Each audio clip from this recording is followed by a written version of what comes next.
Ever blame someone for being rude only to realize you were actually just in a bad mood yourself? Yeah, that might not be a coincidence. That could be psychological projection. So, what's psychological projection? It's a defense mechanism. Basically, your mind's way of protecting itself. When there's something inside us we don't want to admit, like insecurity, guilt, or anger, we unconsciously stick it onto someone else. Picture this. You're suspicious your friend is hiding something from you, but, if you're being honest, you were the one hiding something earlier. That's classic projection. Let's break it down with some real-life examples. First, relationship insecurity. Ever seen someone constantly accuse their partner of flirting or cheating? Sometimes that suspicion comes from their own guilt. Maybe they've had wandering thoughts themselves. So instead of facing that, they project it onto their partner.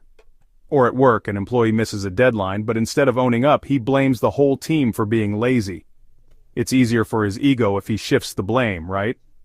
And then there's the internet.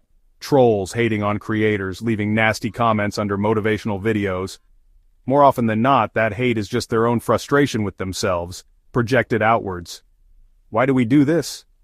Well, facing your own flaws is uncomfortable. It's kind of like your brain putting up a defense shield. That's not my problem, it's theirs. So, how do you spot projection? In yourself or others? Ask, am I reacting more intensely than I should? Do I keep seeing the same bad traits in everyone around me? If yes, you might be projecting. Here's what helps. When someone projects onto you, don't react right away.